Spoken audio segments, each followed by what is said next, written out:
Monica, and welcome to the Opening Up podcast, where we are peeking into the heads and hearts of extraordinary people from all over the world. I'm your host, Karolina Kvas. If you enjoy the podcast, please share it with your friends or use the currency of feedback and give it a little review on iTunes. This will really help the show to spread to people that have never heard about it and who might find it fun or inspiring. Okay, so first a little bit of housekeeping today, because I have decided to make the opening up episodes part of my Czech podcast Kecání bez vzdělání as well. You will actually hear me discussing this with Ariel in today's episode, but basically, there's a long thinking process behind incorporating English-speaking episodes into my otherwise Czech-speaking podcast, and my dilemma, a constant and ongoing dilemma, whether I should blend and put these together or keep them separate.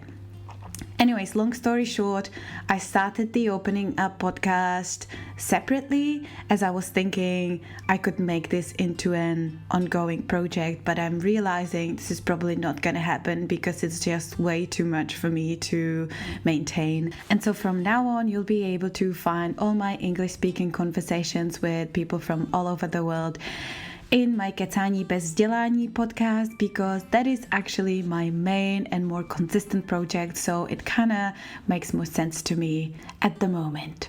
So today I'm talking with Ariel Andersson, who's a mother, a coach, a host of the podcast called Imperfect Parenting, and she's also an American expat in Czech Republic, where she has lived for over 20 years.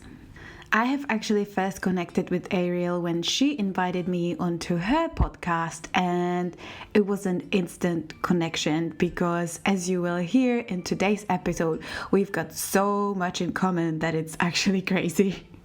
We're talking about many different topics in today's podcast, as it was kind of a very natural and intuitive conversation, but a lot of it revolves around living abroad and trying to fit fully into a different culture, the clashes between different mentalities, and seeing the world through different lenses of different languages and how that changes you. Also, we discussed trying to work out our businesses in two different languages, changing identities, becoming a mother at age 46, and being swallowed whole by this experience. We talk about being happy and unhappy at the same time, or finding the loves of our lives and trusting your heart and inner knowing despite feeling absolutely crazy. Today's conversation is very rich, I think.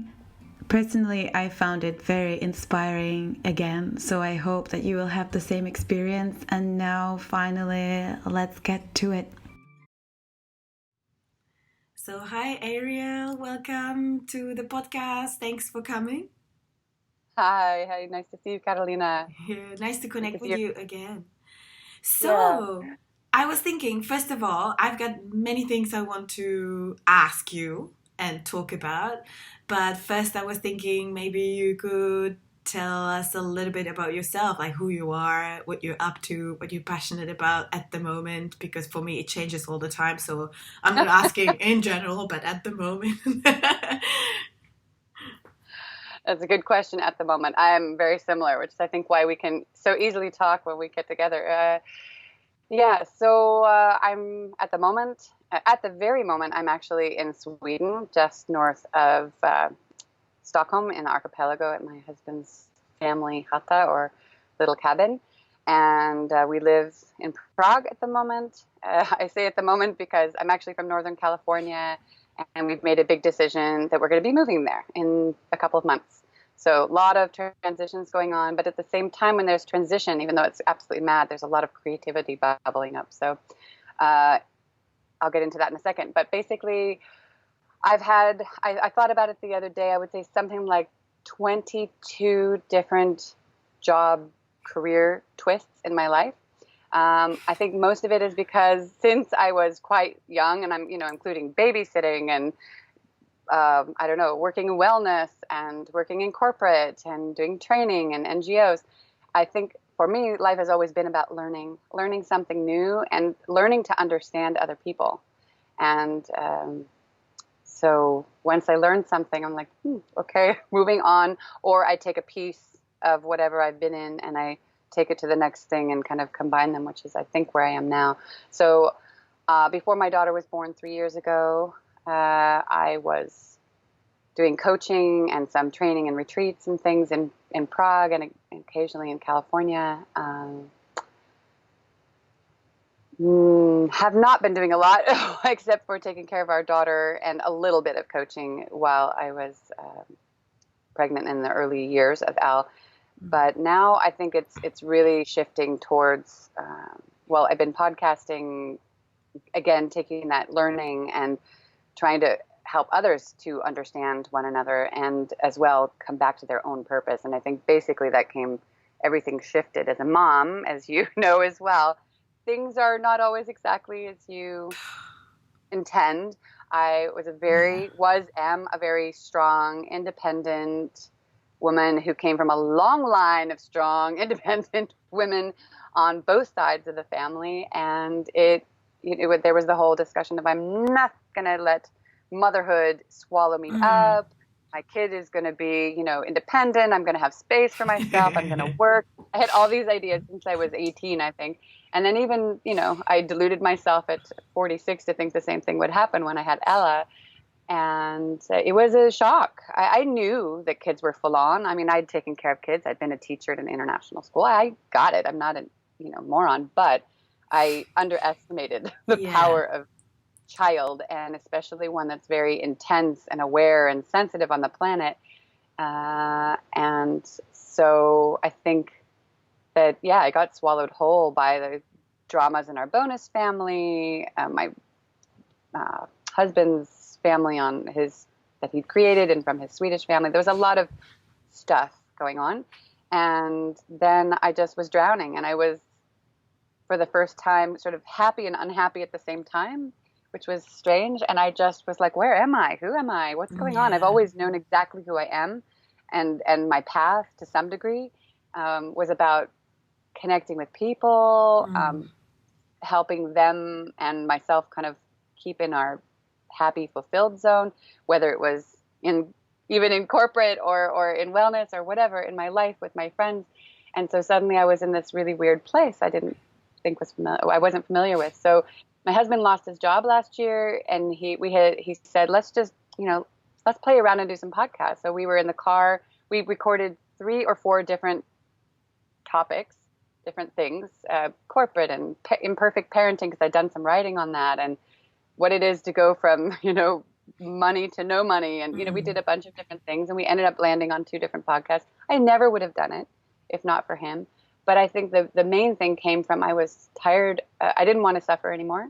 I didn't want my friends or any other mother. I mean, I say parents, but I know that right now what's in my heart is moms. Yeah. Because I feel like, every partnership is different, and there are always exceptions to the rule, of course. There can be a man out there who's also the at-home mom, dad, and can feel the same way. But I feel like a lot of us moms take it in a different way. My husband can just leave the house a mess. She can be screaming, and he's like, I'm going for a bike ride.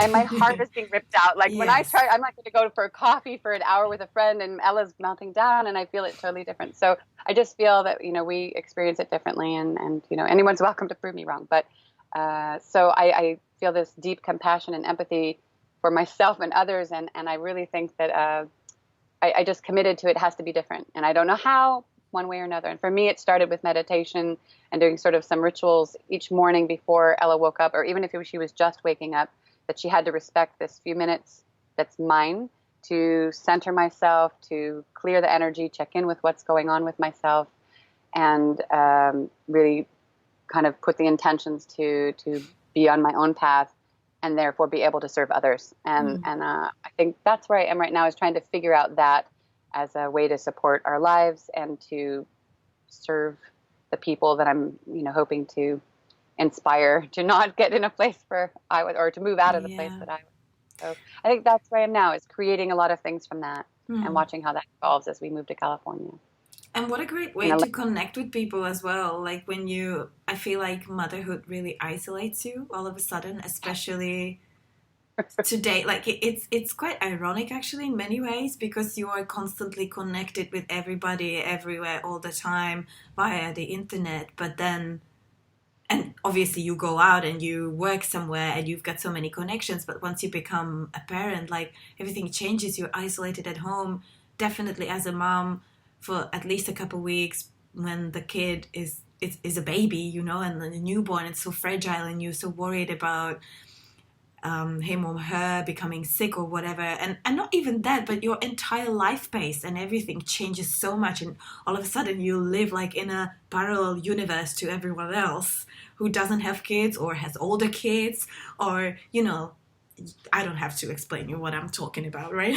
So no, I'm finding that like podcasting like this, connecting with people like you that I would otherwise never connect with, is just so therapeutical actually, and so healing, just to share these stories with one another, and knowing like, oh, people from completely different cultures, you know, from somewhere across the whole globe actually feel the same like I do, and they experience the same things. That's the best for me personally about podcasting and connecting with people, even if it's not about motherhood and parenting per se, you know. I think a combination of how many people I've heard, like friends or even just random people on the playground, when I see how much suffering is happening, that people really do feel like, oh, I'm the only one who had an intention to be this amazing mom or dad, and then I yelled at my kid and I feel like the worst person, and no one else is doing that, because look, on social media everybody's happy and smiling and jumping in the sand at the beach, and no one has problems. It's only me. And I think, you know, we know that's not true on one level, but there's a deep feeling that it is at the same time. And maybe also in connection with the current politics, which I'm not deep into and I'm not diving into now, but the politics in my country, my home country now, also stirs something that I want people to realize, that we are in the essence very much similar around the world, and we might have some bits of culture that are different, that makes our view different, but the humanity part is real. The tiredness or the trying to create and trying to be a good parent at the same emotional time, experiences human are being. the same. Yeah, exactly. So exactly. I love sharing these stories. It's amazing. And having the conversation. So yeah, sorry, I totally interrupted you. I'm sometimes like that. My thoughts are just jumping in my head and I'm like, I gotta say it before it goes. I'm sorry. No, I'm yeah, I was actually going to ask you about your expat experience living in Czech Republic, being American originally, and now you told me you decided to move back to California. So what led you to that decision, and had like talking about cultural differences and, you know, environment where you live or parent even, has had any effect on this decision? Or I guess that's a lot of questions in one. It'll all come through. Sorry, I'm just trying to get comfortable here. It's been an emotional decision, because for me, my husband's been there for 10 years, but and for him it's difficult because, you know, he has kids from a previous marriage in Europe, and to leave the continent was a huge thing. I mean, he applied for 100 different jobs before, you know, we made this decision, because it was tricky, you know. For me, it's been 22 years that I've had a relationship with the Czech Republic. I did go back to the States for a little bit. I traveled in Australia and New Zealand for a bit, but, you know, it's been basically Czech Republic on and off since 1997. And and I had the intention of being there for a long time. And at one point it was forever. It was only when a friend asked me, where do you think you want to die? And I said, do you want to die here? And I said, no. I was surprised by my own answer. It made me reflect on things and why I felt that way when I had been working towards being there forever. But the shift really came a few years ago. When I was no longer single, I started to notice the difference in how things were going in the community. I felt somehow less connected as a couple with a non-Czech or Slovak. Something shifted there. And I think from both sides, if I want to say. And basically, I came to a truth that was very hard for my heart, which is no matter how much, okay, my Czech isn't perfect by any means, but no matter how hard I was trying to learn the language, how much I was trying to acclimate, but also still be myself, I always felt like an outsider.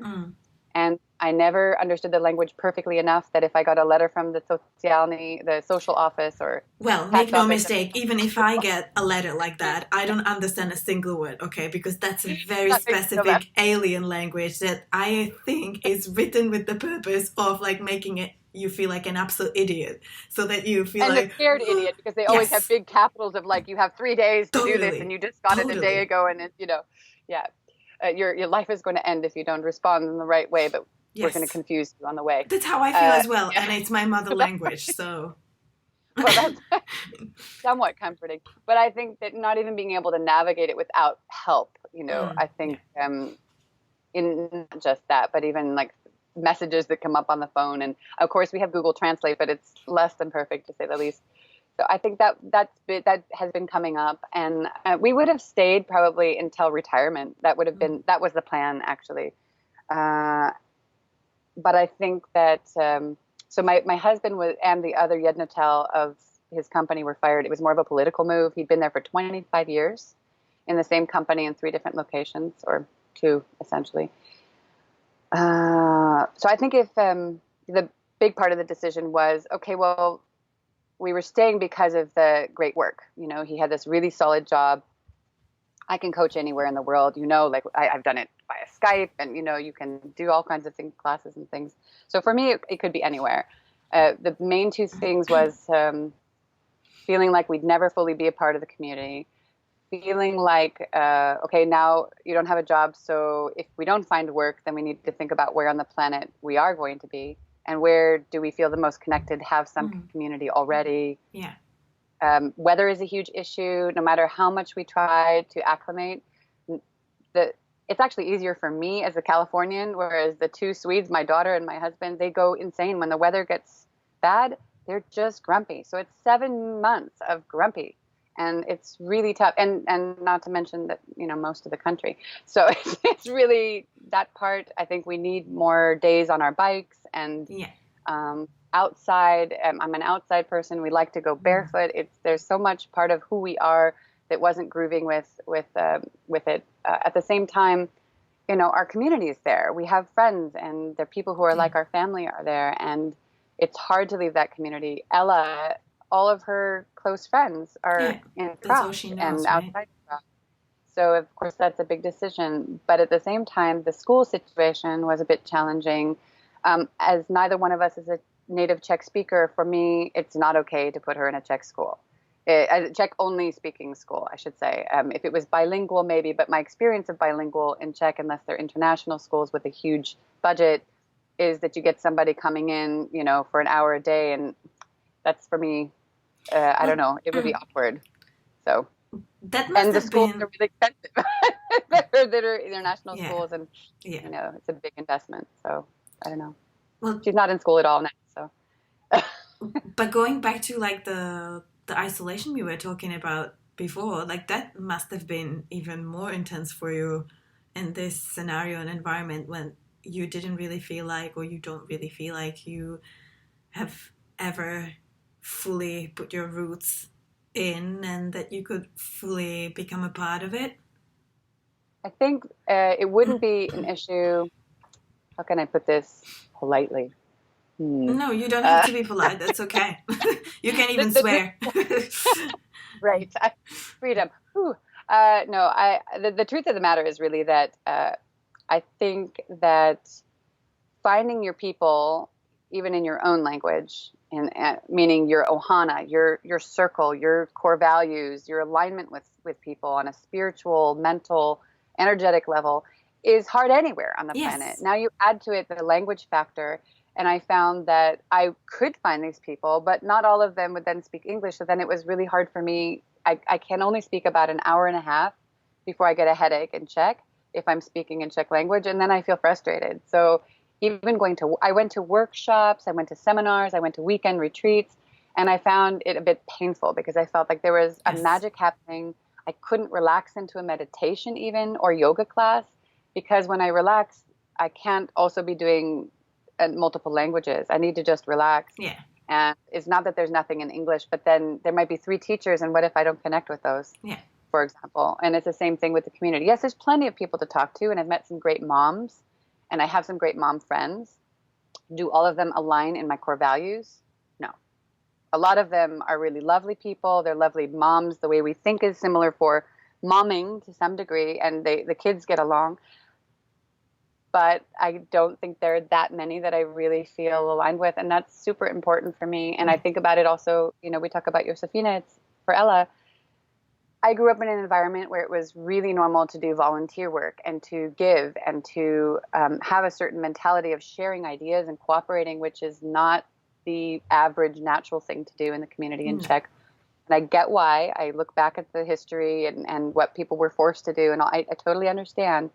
And I don't want that for my daughter. Yes. And the fact that the main line in Czech Republic is "it's not possible" is the first thing people say before anything else is tough. It's heartbreaking. There's a lot of lovely people. I just can't connect to all of you. So Yes. I'm sorry. I would love to, but it's a big multifaceted decision. And I tell you, even me as a Czech person, by birth and by mentality and by spirit, really, that's who I am. I am Czech. And now I'll be becoming Australian. I'm going to have my citizenship interview in October. Whee! But I know, that's big. If you asked me 6 years ago, or if you told me, oh, you're going to be an Australian citizen one day, I would be like, yeah, how would that happen? Well, there you go. But anyways, what I was going to say is that for me personally, all these things are heartbreaking. Like what you were saying, I experience exactly the same thing living in Australia and being Czech. So I have it the other way around than you do. But it's so interesting how, traveling, but obviously living in a different country puts it into a whole different level. That on one hand, you appreciate what you have back home so much more, but you also become so much more critical of all the negative aspects that you couldn't see before because you just didn't have that perspective of the outsider, right? You were right in the middle of everything, and it's really difficult to see things from a little bit of a different point of view. And now, exactly what you're saying. So, for example, living in Australia, the mentality here, it's funny because we still hang out mostly with Czechs, actually. We do have Australian, we do have Australian friends, but like you're saying, the mentality and even sense of humor and, things that are really somewhere deep underneath that you don't have to explain to anybody, the way how you think, how you process things, even some values, really, deep level values that you share and you don't even know about it. It's unconscious. It's already there. And it's so much more effortless, and you don't have to put that much energy into the connections with people who are from the same culture as with making connections with somebody who is a different mentality. On the other hand, every time we go back to Czech Republic, I'm when can we go back? Because of what you're saying. And so we're in froze. Hello. Oh, can you hear me? It's frozen. Wait a minute. Hello. Yeah, you just froze for a second there. Oh, good. When you go back to Czech Republic, there's the things that drive you crazy, right? Yes, and we have in the US. What you mentioned as well, it's kind of banal, but the weather, it's I was actually thinking last time, because we went to Czech Republic for Christmas this last time, so it was in the winter time. And I was thinking, okay, so if we had the weather like in Sydney, in Prague, would everybody be just smiling? I'd be so much happier. Because in a way, I believe people are like flowers, the sun comes out and we're just you're almost like on drugs when the sun is out.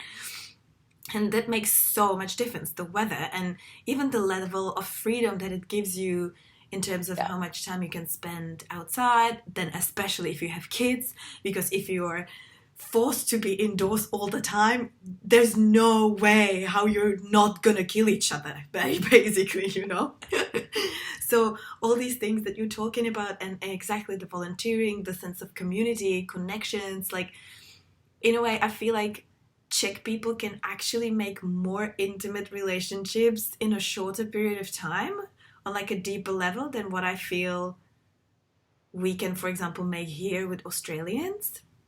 But on the other hand, like the everyday small talk interactions feel so hostile sometimes, and you're like, oh, okay, I didn't mean anything. I just wanted to, ask what the time is or whatever. And I didn't want to. I didn't mean anything bad by looking at you or whatever. So yeah, it's interesting. I feel it very similarly to you, and like making the comparison, because obviously same for us, having roots in Czech Republic, living here now. We're constantly thinking about, oh, should we move back for a while, even for Josefina to kind of be with her grandparents, and all these issues that you have if you're an expat somewhere. I'm also thinking like, I want her to grow up in an environment where people are nice to each other, and that's the norm, and that like people are not suspicious of one another, and you can leave your bag with your wallet and your phone on the beach and come an hour later and it's still there, and you don't have to worry about somebody picking your pockets all the time or things like that. It's funny that you're talking about that, because it's one of the issues we have with this whole shipping things back thing. We're having an issue with insurance because we don't have a home on the other side. We'll be living with my mom basically in California, and they're like, so we can't insure you. Oh, wait a minute. I said, so our boxes are going to be sitting in Czech Republic, and everyone's going to know there's no insurance on them. What's the point of doing it? Like, unfortunately, we still have the experience that, even my mom's birthday cards don't get to us. If she puts like a coin in it for Ella or something, it makes me sad, because I think that, gives people not a very great impression of Czech. And I do love Czech, don't get me wrong. There's a lot I do love about it, and a lot that drives me nuts in the US. So don't get me wrong. You've lived there for 22 years, so you must like it a lot. Otherwise, you wouldn't live there for so long. Well, I actually liked in the beginning, the novelty of the sort of darker soul and the darker days created a lot of internal time for creativity, which I really liked. It was only at a certain point I started to feel like, does everything have to be so hard? Like it felt like, and here I'm with a Swede now, and his society is very similar to Czech. His mentality, very similar. I said, how did I end up with a Czech person who's not a Czech person? What happened here? I was really surprised. It's the weather, I'm telling you. It has to be. Because, you go to, I have friends from Italy and Spain, and they're Europeans, but it's a little bit different. So, yeah, I mean, we it's funny what you said about the closer, going deeper, faster with Czechs, because that was sort of the wake-up call for me when I spent a few months in the States. My mom had some medical issues, still does sometimes, and when I was there in 2009, I realized, like, okay, let's see if I could come back here. And I realized how fast and deep the friendships were happening or deepening. And I think maybe it's a language thing. I don't really know exactly, because I do have close friendships with my Czech friends. It's just, it took a lot longer to get to that point of openness. Whereas, Californians are like, hi, do you want to see the inside of you? No, like it's just a little way open. So when you're used to that, it's, I think, what we're used to, and we're able to find the way to connect much easier somehow. But yeah, it's, I don't know, it's a journey, this whole shift. So a new chapter is awaiting you now.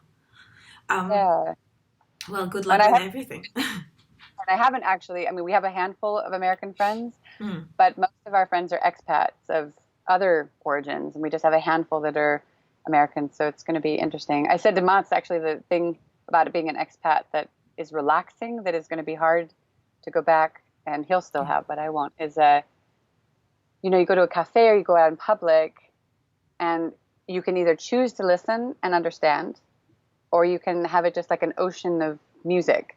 And I said, I won't get that anymore. So I, going out to a cafe and I want to write, I don't know. We'll see how that works out, because I'm going to have to hear about so-and-so's boyfriend. And Isn't this interesting how the language kind of creates a bubble around you, especially if it's like your own little thing. And I guess it's different with English because it's so spread out and so international. Pretty much everybody can understand it. So you got to be careful anyways. But with Czech in Australia, well, what are the chances someone will understand? Well, actually pretty high because on northern beaches where we live, there's a lot of Czechs. A couple awkward situations have already happened. But sorry, I have a little bit of a cold today. But yeah, it's good how it can create a little bit of a bubble and you can kind of separate yourself from the environment and secret language. Yes, that can feel very reassuring actually sometimes and provide like this little safe space for you. Yeah.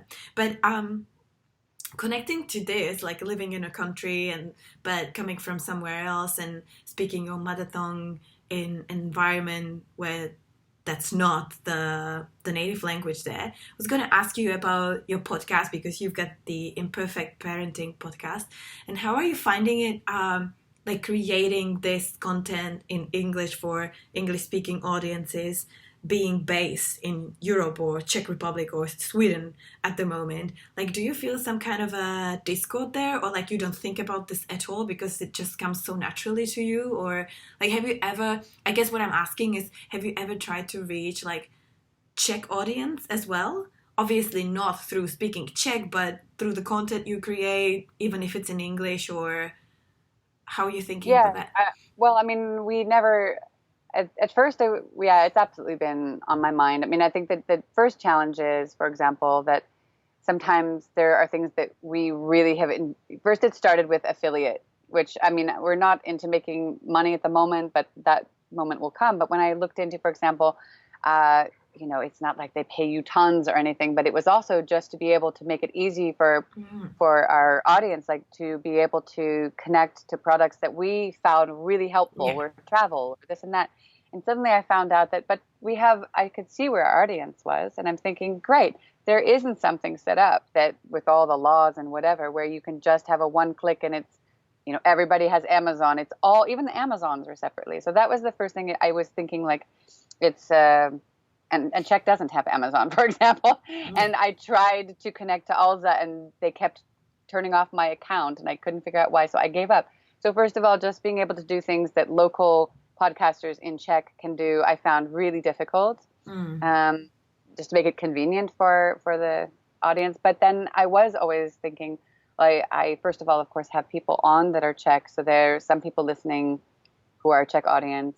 I would be thinking, for me, I think most things I feel, as I said before, that as mothers or parents, there's certain things that are similar. So I'm not focusing on a lot of the podcasts that I listen to are very American or very Canadian, and for marketing that makes sense. But for me, it's actually about trying to break that border and try to find our common lines. At the same time, I have had, for example, I've been putting meditations on slowly in different languages, and the first one I wanted to do was English and Czech because I wanted to give something to the audience that were my people, that would be a bit working with mindful things at the same time in the madness and wanting to connect to their kids. So it was a factor, trying to find a way to please and make it make sense for both English and Czech speaking is really tricky.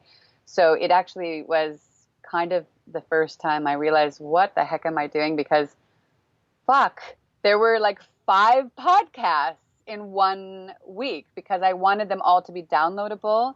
I knew that the Czechs might not want to listen to the English podcast blah blah part, so I made everything separate. So there were like 4. There was for kids, for parents in English, then in Czech, and then in Czech, and then there was the podcast. So I had 5 in 1 week, and I didn't really think that through. I was like, wow, that's 5 times the work. And when I was at that time like really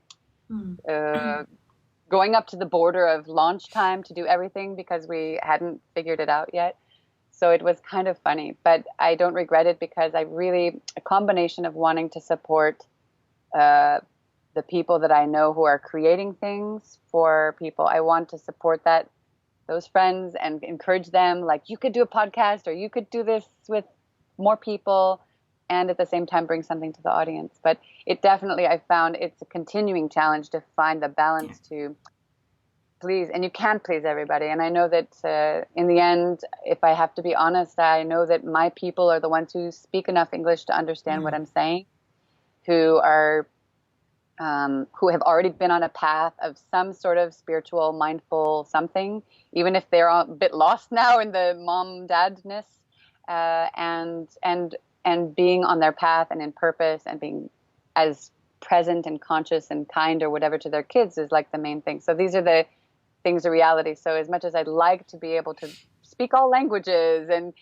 everybody understands perfectly, the reality is it's not reality, but it's still in Czech, and I still respect it and talk about it with kindness, and it's part of my heart. So yeah, well, it's actually so comforting to hear you say all of this, because that has been like my number one dilemma since starting my business, really, like, yeah, in the beginning in Australia, because I am torn in between, like, some content I always feel called to do it in Czech because that's just how I think about it and how it naturally comes to me, and that's how I am, yeah, called to do it as well. Like, I want to do it in Czech because it just feels right, but it doesn't make any sense whatsoever from like a practical, rational point of view, economic point of view. So when I first moved to Australia, I was just starting my coaching business because looks like we are sisters basically, or like twins in everything we do. Yes, parallel universes. And I did Karo, not like you, under the table. yeah. And I just felt like when I got into coaching and like all these ideas, I just felt like, oh my goodness, like this is exactly what the Czech environment needs, like this mindset of like, you can be the creator of your reality. You can change everything. You don't have to be in this victim mentality all the time. Like, oh, this has happened to me and I have no control over it, which I kind of think is like an overpowering theme of the Czech mentality in general. And again, just like you, I say everything with love because this is my home. That's where I come from. But that's why I can be critical of it as well. But I do the same thing with the American mentality. I'm like, look, I know we're loud. I know we talk too much. So I was like, I want to work with Czech people also because, again, like me being Czech, I understand Czechs. I understand how they think. I have most connections over there. Now I live here in a completely brand new space. People, I have no idea about how they think, their history, their whatever. And, I gotta say that like 6 years in, I don't feel like I'm any better in understanding Australians than when I was in the very beginning, maybe a little bit. So it's very difficult to work with a mentality, a culture that you haven't grew up, you haven't grown up in, because again, like it takes much more energy, much more effort to actually understand. But then again, like economically makes no sense whatsoever because Czechs are never gonna pay me as much money as I would actually need to make it profitable in Australian currency, and at the same time earning in Czech crowns makes no sense whatsoever when you make the math in Aussie dollars. Right. So yeah, that kind of hasn't really worked and I haven't really figured it out yet.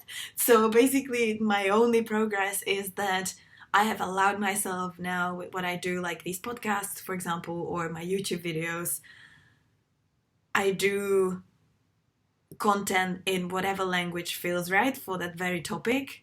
And the maximum I can do is just do it twice in both languages if I feel like that makes sense, or I just put subtitles to it. But for example, with these podcasts, just like I was saying before we started recording, like originally I thought this would be part of my Czech podcast, Kecání bez vzdělání, but then I thought like actually makes no sense because people who speak English will never listen to something that is written in this alien language that looks like it came from extraterrestrials, right? So, and obviously I do want English speaking people to listen to our conversations. So yeah, I guess this whole blabbering point was about saying thank you for giving me a little bit of comfort that I'm not the only one dealing with this issue.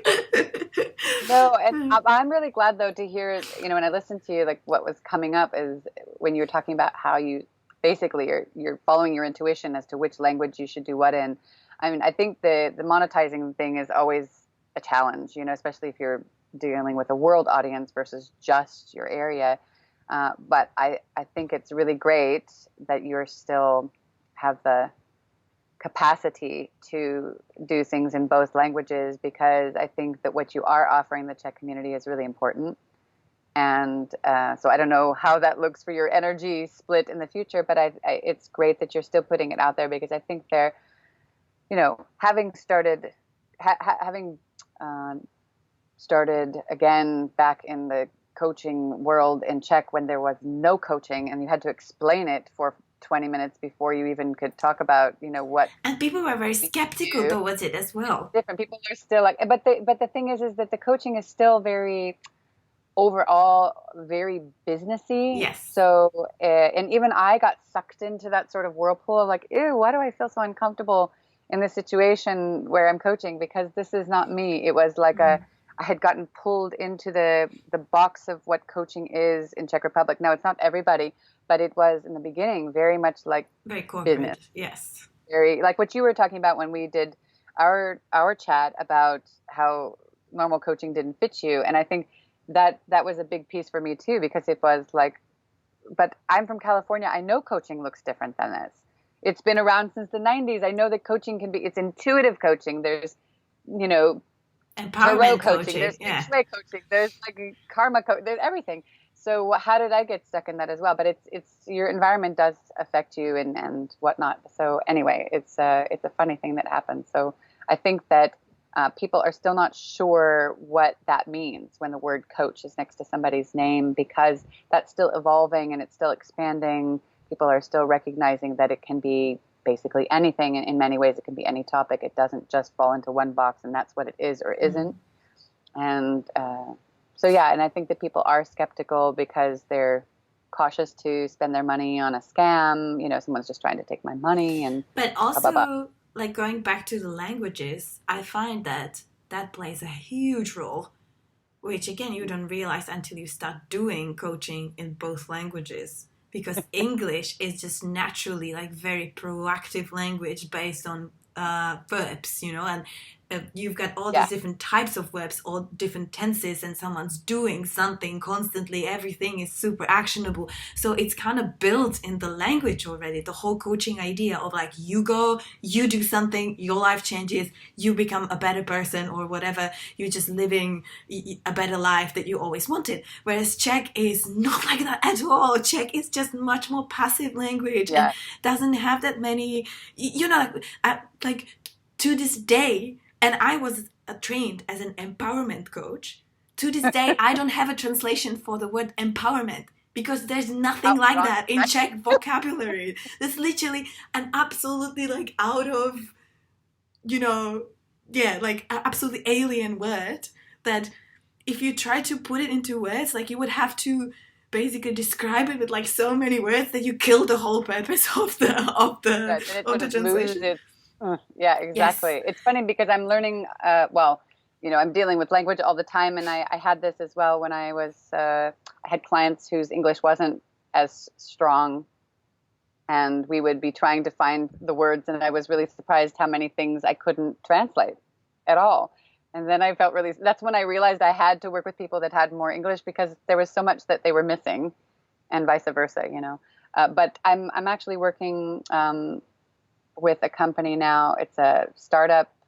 It's called Wellme, and they have an app that's meant to be sort of coaching and keeping you on your path. And so they said, do you want to be involved? I said, yeah, great. So one of the things I'm helping them do, and it's basically volunteer work at this point, but it's still fun to imagine that if somebody doesn't have time or money to go to a coach, maybe they could, see how this works. I'm still curious myself but the point is that I'm looking at all the screens that people are going to see before it's launched. And my friend whose company this is, he's like, so can you just look at the wording? And so many times I just like, no, that's not empowering at all. And I know he has such good intentions and his English is really good. But I really started to feel even more deeply, be reminded, because it's been a while since I've been working with words in Czech and Czechlish or English. I don't know what I'm trying to say. So, and I'd look at this and I can feel the intention, like what he was trying to go for. But there was a loss of power in each page that I was looking at, and I sat down with him and I said, look, I really see what you're trying to do, but no, it needs to be more uplifting. This is like, I feel depressed and it's supposed to be uplifting me. And I know that you're trying to make it something completely different. And I know it's not your fault. And I know that you're working a million hours at work and you're trying to do things. And I know it's about many things, but I really felt that it was in the language and the culture so deeply, like that there should be sort of an apology in this sentence. And like, no, if you're marketing this to English speakers, and especially people who are looking to be inspired, drop the apology. Don't be like, maybe this will happen. You say, this will happen and you will do this.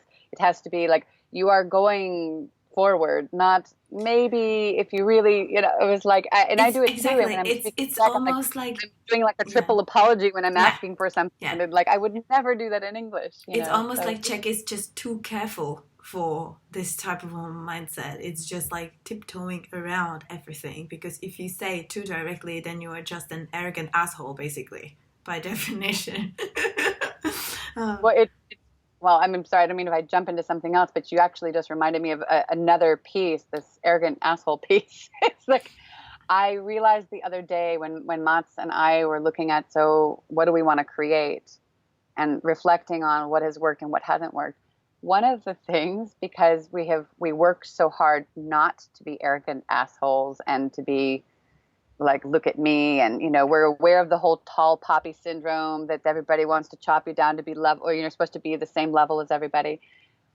I said to Mats, oh my God, I realized that I have been spending so much energy apologizing for anything that we have that's more than other people, that there's no way that we're going to be inviting abundance in when I'm apologizing because we might have we used to have a nice car before he finished his work, and we have a nice apartment, and we're happy. I feel like I'm apologizing all the time for the fact that someone else might be uncomfortable. And I said to Mats, like, I never have done that in my life, but suddenly it's not even that we have I have friends with bigger, more amazing apartments and everything else. But for some reason, people come in and say, oh, wow, and there was like a judgment there. Like, I'm supposed to feel bad because I have a happy family at one moment, or, it's whatever it is. And I think that's also a piece is, I don't want to be sorry for creating something. I want to inspire people. I want people to inspire me. Go ahead, make more, do more, show me it's possible. And I want to do the same for someone else. And like, we all do it for each other somehow, instead of, that I'm supposed to feel shame somehow, at least in the circle that we are in. So what actually brought you to Czech Republic in the first place? I followed signs. I actually I had traveled through Europe with a boyfriend 2 years previous to when I came to Czech. I had decided I was going to move to this amazing little village in the Swiss Alps that had just captured my heart, full of magic, la la la. And then I got there and I was like, right, there's 150 people here, and I don't speak German. I don't really, and I was told at every place I tried to get a job, like, you should, because I was I don't want to do corporate. I don't want to do anything I've done before. I had been sick. So I was going there to hopefully live in a different way. I wasn't sure at that point if I was going to be well or not. So I was like really making some big decisions in my life. So I went to this village, and then I realized, no, this isn't the right decision. If I want to meditate for the rest of my life, that's great. But I was 20 something and I wasn't really there, And as well, everybody said, you need to get a German boyfriend or a Swiss boyfriend in order to learn. I'm like, what? In order to fit in or something like this. And I didn't like that answer. So I said, okay, universe. It was pretty amazing little village. I sat outside one night and I said, if I'm supposed to be in Europe, you need to send some sign right now. And within the same week, 2 different random strangers that were walking through town said, you need to go to Prague. No reason, just you need to go to Prague. And so I did. And then everything fell into place super magically. I actually got hired for a job without an interview. She simply asked what my sign was and where I came from. And what kind of a job was that? It was a management job at Club Radost FX. So it was like, cool. Lounge, club, music, food, bar thing. And I was really wanting, like I said, some completely different experience, which I definitely got. But yeah, it was bizarre. And the same thing, someone came up to me and said, aren't you looking for an apartment? And I got something for 750 crowns. That's like the equivalent of like $50 for a 3-bedroom with a lady who did yoga, and it was near the forest. It was in the 90s, right? Yeah, it was late 90s. Yeah, 90s were crazy. The crazy time. Like if I had the concept of buying something, maybe that would have been smart, but I wasn't there. So yeah, that was the main thing, and things were quite magical. And I felt like I had, and I have since been, spent some time briefly living in Hawaii, and in Kauai there was this whole thing where the universe in that particular, something about the energy there that really puts your stuff up in your face, like let's work with this, let's progress. And I felt that in Prague, at least, especially in the early years. And there was a lot of spiritual stuff happening for me because I had a lot of internal alone time in many ways. And I spent a lot of time at Chayovnas. So there was something that clicked in for me. Oh my goodness, there was such a boom of Chayovnas, of tea rooms in Prague at that time. Well, that was boom of everything, really. I remember the first McDonald's and everything. Yeah. And that's where you met your people. And they might not have spoken English, but they were interested in, I was doing Reiki, and there was different things I was interested in, and they were there. So you're also a massive hippie. You don't say that too often. No, I don't. In your really podcast, and yeah, there's a lot of things that my husband always says, is there anything you haven't done or been into? And I'm like, well, well, I mean, I grew up in Northern California, so there's a lot of things that I just consider normal, which people hear like, oh, you're I mean, I often say, oh, I'm from California, and they go, oh, okay. But I wore shoes and I worked in corporate. I mean, I'm not like the don't, shower hairy-legged kind of. Yeah, me too. I worked in, ExxonMobil. There's a lot of things. Go figure. Yeah. And it's the biggest petroleum chemical company in the world, and I do tarot readings now, so I think it gives perspective, and I'm thankful for that, I guess you could say. So yeah, there's and what you just said is actually kind of a point that I've been working with, I would say, for the last 10 years, which is I've always kept my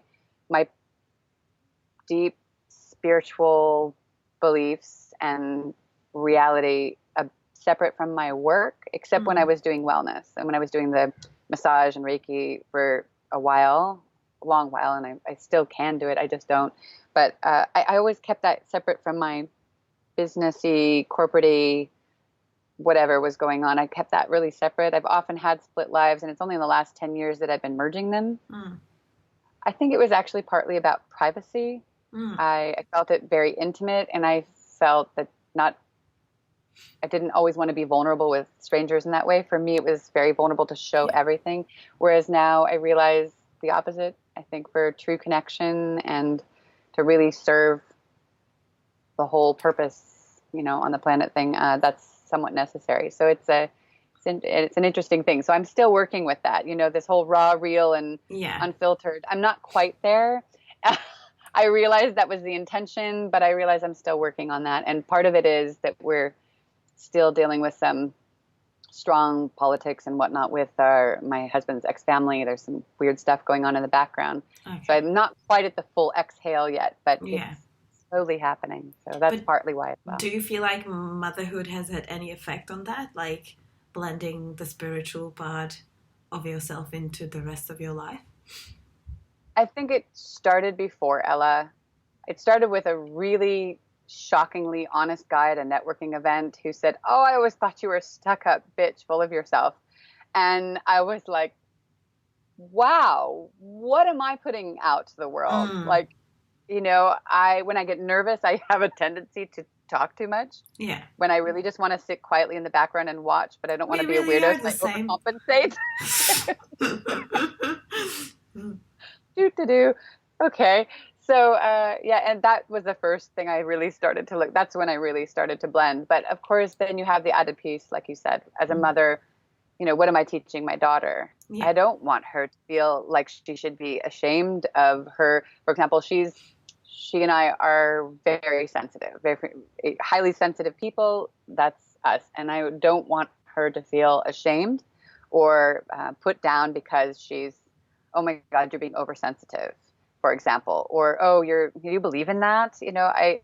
That's important. So if I don't own my own core values and essence and spirituality and the things that are important to me that I may or may not talk about, where does that leave her? Because it's not do as I say, it's do as I do. So if she's watching everything I do and how I am, it's a massive responsibility. So I try to be more conscious about that. But of course, I'm not perfect. So. Yeah, well, it's a journey. Massive. And actually, again, that leads me to another thing I just wanted to ask you about or touch on, depending on how much time we still have, but we have time, right? Screams or we get tired. So Ella is 3, you said? Yeah. And you had her when you were, how old were you when you had her? Almost 46. Okay. So I wanted to ask you about the experience of being an older mother, because I know you talked about that in your podcast as well. And well, first of all, I guess I just want to I want to ask you how you are finding it. Like, what is the experience for you? Because the reason I'm asking is obviously there's a lot of judgment around like the age of mothers today. I feel like there's a lot of pressure on us to have kids at a very specific age, and it's kind of absurd and crazy because if you have them too early, well then you have ruined your life, and if you have them too late, then you've also ruined your life and you're irresponsible and blah blah blah, and I don't know, whatever people are thinking. And so, yeah, I wanted to ask you about how you're feeling about being an older mother and whether you face any of these judgments or how you're dealing with them, and yeah, just what your experience has been.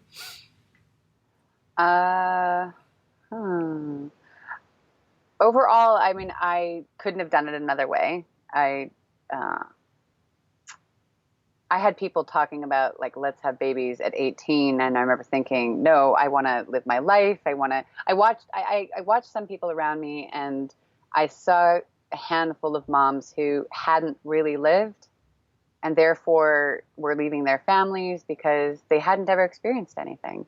And I didn't want to be that person. So I knew for me, even though I wasn't even an explorer until I was in my mid-20s, I hadn't been to Europe, only maybe Mexico or something. But I knew that I needed to live an experience. I didn't want to have any regrets. I wanted to be a mom and be like, this is what I want. This is where I always meant, I'm in the right place. That's what I wanted. And I could reflect back, and I'd seen some movie where there was some old lady and she had like a basket of all these memories and people she'd been with, and, and I wanted that. I didn't want to be with only one person and that's it. I knew that. I always knew that. So that was comforting. I always knew that I was going to have a girl since I was a child. So that was kind of a knowledge that I knew. I didn't know when, but I knew it was going to happen. More I wasn't sure about. And that I needed to do it with somebody who it was love and partnership, not just because I was, oh crap, I'm old, I better have a baby. That was super important to me. So just having that gave me a lot of peace. There were some moments where people lectured me when I was 40. My gynecologist, like a couple days after my birthday, was like, you better get to it, man. It's now or never. I'm like, it's either there's a love and partnership or there's not. I'm not just going to decide, oh, hey, let's go down to the sperm egg. So, I mean, some things were thankfully really clear, even though there were some rocky moments, where I started to doubt because I was like, I'm so sure what's happening. But I was going to ask, like, have you had any freakouts? Like, because, it's so easy today with all the pressure to be like, oh my God, I'm 35, I don't have a child. You might not even have a partner at the time still yet, And so, like, you can get into a real spiral when you are just like, ah. So have you had any moment like that? My spiral was less about that and more about, how can I be so sure, but still nothing's happening? Mm-hmm. And I'm putting all these intentions, and I was working with myself, and I was like, well, what am I, that whole thing of, if I'm a conscious person and this and that, why am I not attracting the right partner? What's going on? And actually, my freakouts were more about that. Like, how, I'm so sure, but it's not happening. Am I cuckoo?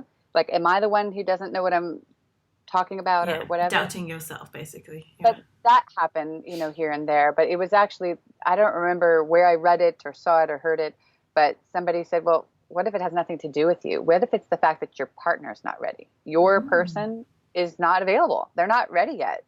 So it's actually not all about you, ma'am. And I remember thinking, oh, wow, I hadn't even put that together. So instead of being hard on myself for not attracting it, and, how is this discomfort serving me, or why am I waiting so long? It was like that. I think I never had the fears. Well, that's not true. I mostly never had the fears about, I better have a kid before it's unhealthy, too late.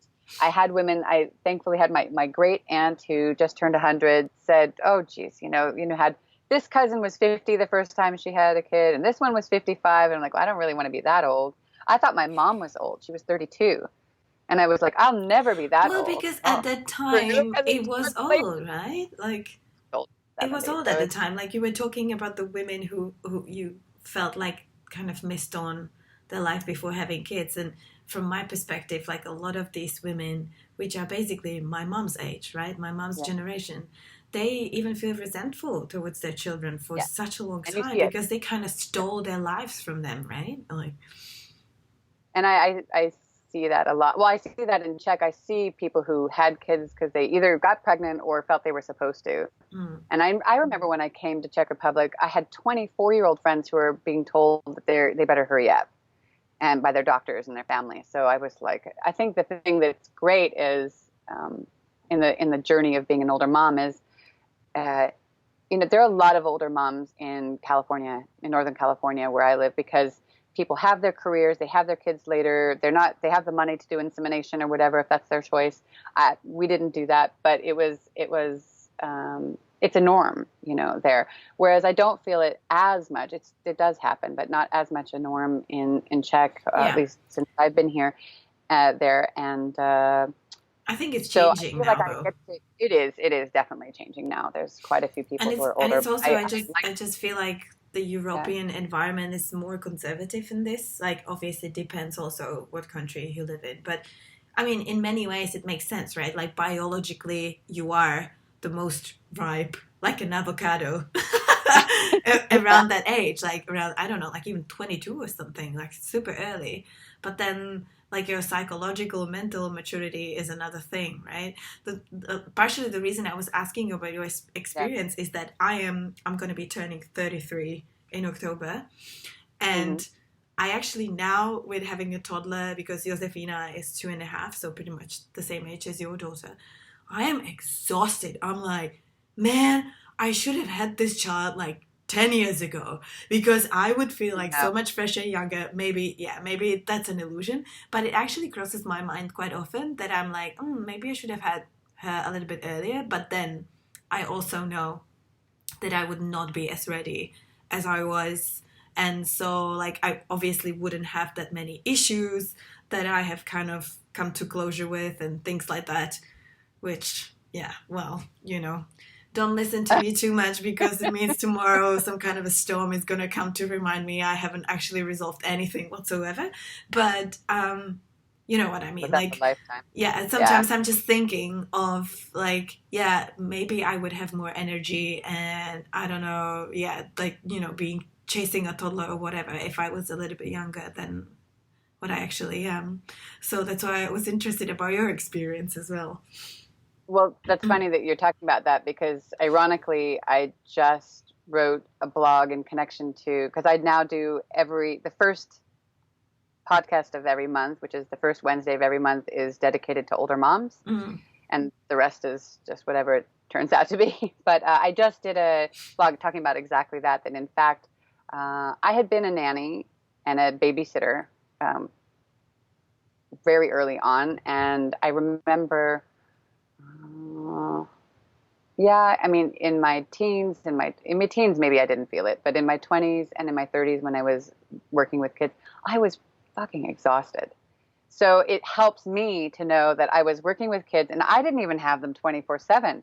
I'd have them like one 8-hour day and another 8-hour day. And I just, by the end of the day, especially the little ones, I was flat out. And I remember, so it comforts me to know that, no, I actually find that for me, it more has to do with where I am on my path. If I feel aligned with what's important to my soul, I have a lot of energy during that time. For me personally, I get more energy. Of course, there's moments where life is overwhelming and you're just exhausted and you don't sleep. But I find that the more I'm aware of myself and taking care, like kind of what we were talking about, the switch that's happened in the last few months, really, then my energy comes back somehow, and I have more, and it's making more boundaries and all those things where I'm taking care. Then I have more energy. It's less to do for me about age and more about, you know, where I am in my own self somehow. And, you know, of course, if you're sick and you've had long days, that's different. So yeah, that's it. I don't really notice it. I actually was thinking about that just yesterday. I'm not super aware of the differences between the moms. Maybe the only time I feel it is maybe when people are talking about having 4 kids or something. I think, no, you know. But I think it also has to do with having a very intense, energized child versus that mellow kid who sits in the corner with toys. You know, if I had one of those, I might consider having a second one. But that's not Ella. So Ella is just like, she wakes up and she's like, you know, opening my eyes, let's play, you know. It's like that for the rest of the day. And she's so hyper aware of everything you say, everything you do. Like, she's just very super hyper aware. And then everything kind of connects with that. So, you know, I can't really, if I had 2 of those, I think I would fall over dying. So, and I have a couple of friends who made a decision, like, maybe the next one will be mellow. And then it's an antichrist. Not regrets, but regrets. You know, it's just like, I love my kids. You know, I love my kids, but if I knew, I probably wouldn't have done another one because it's just, there's no space now. Just too energetic much. space. Yeah. So, I mean, and everybody makes their own choices and you know, in the moment it feels right and all of that. But otherwise, I feel, I don't have any regrets being an older mom. I mean, I think the fact that I know that most of the women in our family live really long, unless there's an accident or something, that I feel like I'm not, people say, oh, you're so selfish to have a kid so old because, you know, you're not going to be around. Well, I don't really worry about that. I kind of am aware that most of my health issues for me personally, are often mind body related. And, you know, I just feel that we're going to be around each other. So hopefully that's true. And otherwise, I think it's not letting it get to me too often. I mean, I am aware of the fact that I'm the oldest of all my friends in Czech Republic, for sure. I am aware that when I go to California, most of my friends, their kids, with the exception of maybe 3 friends, all the other ones are in college. So yeah, that makes me I feel my age difference more in that way, because people are like, ooh, where are we going to travel to?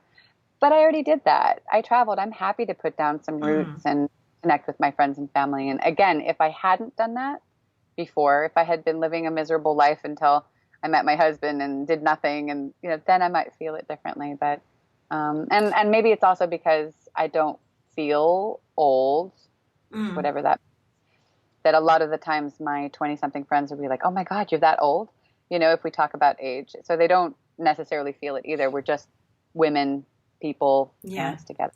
But I like what you were saying about knowing deep down, intuitively, that like it's going to happen for you, and it's just the matter of how. But actually, that's not in your hands. Like, that's just going to happen when it's supposed to happen, which is also beautiful in a sense that, like, obviously there is just no universal formula that can be applied on everybody, right? And yeah, like, you either feel it that like you need it now, or that you really just desiring to become a mother. But I think it's great from what you're saying in terms of like giving hope to women that might feel like, oh my God, I'm over 30 already and I don't even have a partner, because, you know, the things are working differently than they did a generation ago. And people can look at you like you're basically lost already. Like, you know, the family's not going to happen to you anymore. Also, a lot of fertility issues, lately, like even in my circles and stuff like that. But again, like if you know somewhere deep, but if you tune into this knowledge that is somewhere there, that can give you a lot of comfort and can guide you as well. Like it reminded me what you were saying. It's kind of related, but not really. This is how I felt about finding my partner. Like I had this knowledge, and I believe everybody has that like, you know, especially if you had at least a little bit of a good example in your life, you know what the relationship is supposed to feel like in your body, like what that bond and connection and love, what it really feels like. And you can't put a finger on it because you haven't actually experienced it yet. So it sounds absolutely crazy. You just thinking that you are just imagining everything in your head. And then you're trying to convince yourself with every other relationship that doesn't feel like that it doesn't matter because this thing doesn't actually exist. It's just in your head, just some kind of a dream that's back in there, you know, never gonna happen. But if you trust it, and then you meet the person that's the right one for you, everything clicks together and you're like, fuck, I knew all along. Like, I don't even know how I knew this, but I just knew. And this is exactly how I feel about David, about my husband. And I even have dreams about this, that I'm with one of my exes, for example, and I'm freaking out in that dream because he's like proposing to me or something, and I'm like, oh man, this feels so wrong, but I know I should be somewhere else with somebody else, and that it should feel completely different, but I don't know who he is, where he is, or if he's even real or not. And now like I'm freaking out, and then I wake up next to him, next to my husband, and I'm like, oh, so relieved that I have actually found him, and I know what it feels like, and that I can trust this feeling. This just feels so vague in that moment when you are just, you know, in the middle of, second guessing yourself. I think it's hard to keep any like perfect line of trust and, you know, intuition and at least for me, I'm on waves, you know, so I've had moments where I'm just like, what? Okay, I obviously am crazy. You know, it's usually when if I make the mistake in a moment of listening to somebody else, you know, of their shoulds or their ideas, or why are you still alone? You know, you seem like a cool person. Is there something wrong with you? Like, you know, whatever. People say the most bizarre things. And then you kind of, wait a minute, you know, because I remember having other friends who were single, and they're like, how can you just wait? And I went online for like a minute, and I thought, this is misery. This is not me, at least personally. I don't feel this is how it's going to happen or whatever. But you should be with somebody. And I'd say, well, do you really want to be? I'm pretty content on my own. If it's being miserable with somebody, or, you know, sometimes wishing I had a partner, you know, but, you know, living a good life. I'd rather live a good life than know that I'm going to be miserable with somebody. Totally. Now, that said, there were moments where you're like, oh, this person's interesting. Could they be it? But this isn't really feeling like I thought it would feel, but maybe I'm supposed to go this way. No, I don't think so. You know, there's this whole thing happening internally. But everybody, it's like the different jobs. I always felt like I'm learning more clearly, like what it is I'm supposed to ask for. And for me, my work, my home, and my husband all came at the time. I basically had a moment of clarity, and I was in that yay place, you know, when you're all connected to the universe and source, and you're feeling like, everything's possible. I did some writing and some vision boards and all that stuff that you do or whatever, feeling a bit cliche, but I wrote out, this is exactly what I want. And either you bring this to me or I'm going home. You know, if this is where I'm supposed to be to make these things happen, do it. You have 3 weeks. And I met my husband the week after that. This is so funny. I can't believe this. Happened. But you have to be really clear. And it's not easy to be clear. Yeah. You know, it's one thing to say, I want a partner. No. You have to be saying, you know, whatever it takes, this is where I'm going to be. Like when I was going to go to Australia, I knew I had to go to Australia. I didn't have enough work or anything else that made sense to get there. I just knew at this time I was going to be there. I don't know. And it's that trusting the middle part without trying to control it that is the hardest bit. Like you said. It's crazy because my process was literally the same. And I've got like a whole course on this, on like how to get clear on what you want in a partner, because my experience with David was exactly the same. I sat down and I wrote down like every little tiny thing that I want him to have or not have, including if he wears, you know, boxers or like trunks or whatever.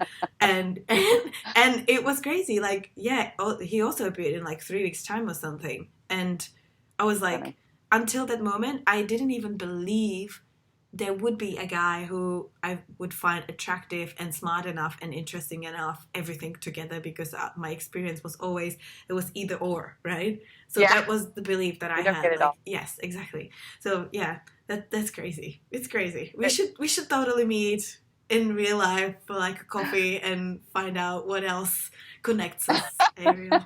It's going to happen.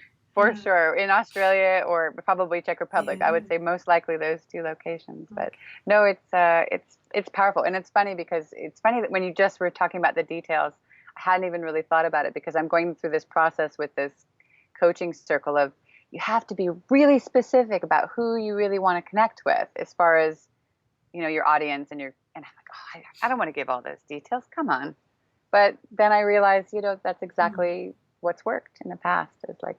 Yeah. I wrote like 4 pages of requirements, and then when we were dating on distance, because he already lived in Sydney, I was still in Prague, I sent it to him in a letter. It was funny. I think he still has it somewhere, hopefully. But that's the person you can share those things with. It's funny, on our second date, Mats and I did the same thing. We each had lists. His was a little shorter, I can say, than mine. A lot shorter. His was like this big. And I'm like, he was, whoa. My friend said, oh, are you crazy? Why would you do that? I said, then you know. You just, like, if it's the right person. We already knew at that point. Yeah. So it was an instant clarity. But, you know, it's all the things you're supposed to do, and all the books and the people and the experts and all things that people say. But when you know, you know. It's just, you don't have to worry about anything. So. Well, thank you so much, Ariel, for the beautiful conversation. It was great to connect with you again, and yeah, I won't be holding you anymore. Actually, I won't be holding myself anymore. I'm sorry. Like, we already have 8:30 here, and I'm going to bed in like. Why am I feeling lightheaded? And now I know why. Yeah, I'm going to bed in like half an hour. Just, you know, I'm going to bed super early just to keep it safe, just in case my child wakes up in the middle of the night and cries, iPad, iPad, iPad again, because she doesn't cry mama. She wants her iPad. In the middle of the night, that's what she calls for. and guess what? Guess what? I wrote this article in Czech, by the way, on my blog last week about like how we regulate screen time, and that we actually don't regulate it much, and how she regulates herself very healthily.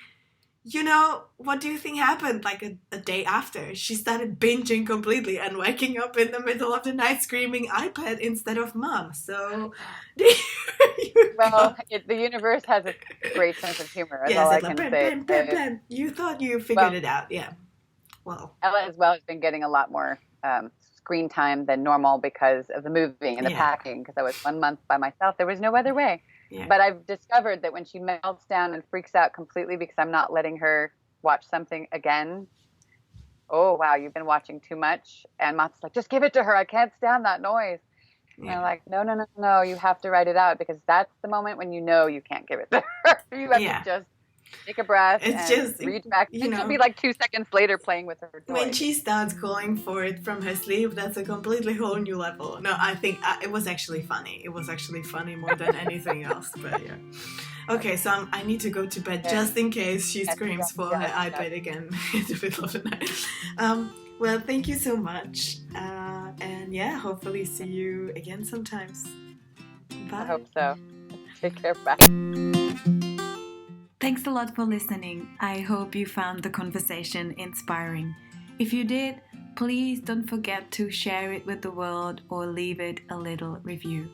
If you send me any feedback or a little love note to my Instagram account at Karolina_Kvas, or you can check out my Patreon page at patreon.com/KarolinaKvas. Thanks again. I hope you have a great day, and until next time, bye.